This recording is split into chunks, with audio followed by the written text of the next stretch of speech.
سلام او وخت بخیر له مالار میډیا څخه وروستي سپورتي خبرونه ته ښه راغلاست. د ننګرهار ولایت د بدني روزنې او ورزش ریاست او فوټبال فدراسیون په همغږۍ د لومړي ځل لپاره د یاد ولایت د شپږو ولسوالیو ترمنځ د فوټبال سیالیو اتلولي چې 12 ورځې دوام وکړ د سره رود لوبډلې خپله کړه. د دغو سیالیو په پایلوبه کې سره رود لوبډلې خپلې سیالې بهسود لوبډلې ته په 3 ګولونو ماتې ورکړه او اتلولي یې خپله کړه. هرات د نوي چې د دغو سیالیو موخه د ولسوالیو په کچه د غوره لوبډلې او غوره ورزشکارانو موندل و.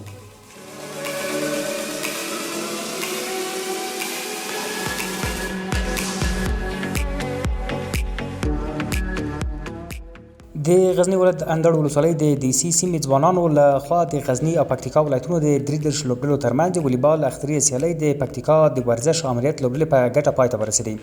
دغه سیالۍ چې یوه میاشت دوام وکړ پایلوبې ته د پکتیکا د ورزش امریت او دیسي عبدالخالق لوبډلو لار پیدا کړه چې د پکتیکا ورزش امریت لوبډلې 2-0 خپل سیال ته ماتې ورکړه او د دې سیالیو اتلولي یې خپله کړه. د یادو سیالیو موخه د ځوانانو لپاره سالمه تفریح برابرول و. په اخر کې د لومړي مقام ګټونکي لوبډلې ته 2000 افغانۍ نغدي جایزه او کپ ورکړل شو.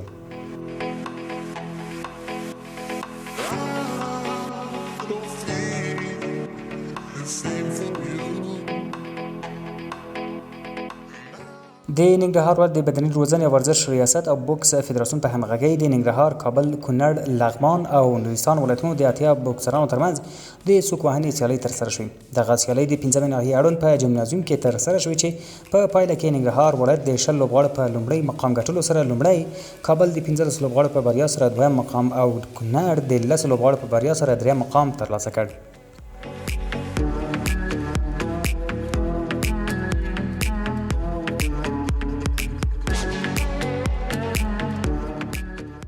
تیره ورځ د تخار او بغلان ولایتونو د فوټبال فدراسیونونو په همغږۍ د تخار ولایت د شوای ټیم او د بغلان ولایت د زړورو ځوانانو ترمنځ د فوټبال دوستانه سیالۍ ترسره شوې. په دې سیالیو کې د دې برخې مینوالو په زیاته کچه برخه اخیستې وه.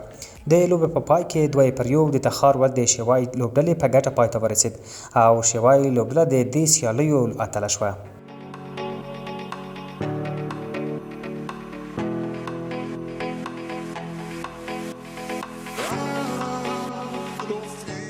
د پکتیکا ولایت په سروبي ولسوالۍ کې د یووالي په نوم د ټیبال سیالۍ چې د دې ولسوالۍ د مسافرو له لوري 15 ورځې وړاندې د 10 لوبډلو ترمنځ پیل شوې د ماسټر ګوهر لوبډلې په اتلولۍ پای ته ورسېدې. د دغه سیالۍ پایلوبه د ماسټر ګوهر او میرویس لوبډلو ترمنځ وشوه. د لوبې پیل د ماسټر ګوهر لوبډلې وکړ چې په ټاکلو 14 اورونو کې خپل سیال ته 1-1 منډې هدف ورکړ. په مقابل کې میرویس لوبډلې ورکړل شوی هدف پوره نه کړ او لوبه یې د 10 منډو په توپیر وبایلله. د یادو سیالۍ موخه د ځوانانو ترمنځ یووالی رامنځته کول دي.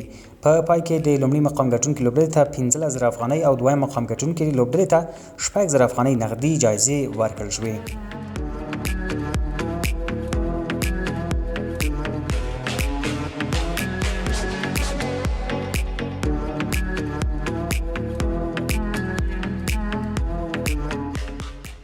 د کورش سیالۍ د 20 جوړه 40 ورزشکارانو د 83 څخه تر 81 کیلوګرامو پورې په وزن کې د کندوز ولایت د ورزش امریت او دغه ولایت د کورش فدراسیون لخوا د کندوز ولایت په مرکزی لوبغالي کې ترسره شوې.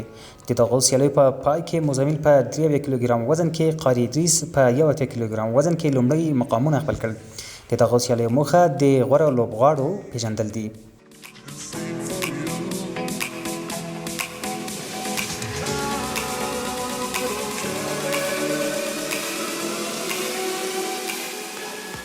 او د رسنیو د راپورونو له مخې ټاکل شوی وه چې بارسلونا سبا سهار 6 بجې خپله لومړنۍ دوستانه لوبه له یوونتوس سره وکړي، خو دغه لوبه لغوه شوه. د بارسلونا کلب په یوه بیان کې اعلان کړی چې دا لوبه به د څو لوبغاړو د معدې په ویروس د اخته کېدو له امله ترسره نشي. داسې ویل کېږي چې د بارسلونا 12 لوبغاړي مسموم شوي دي.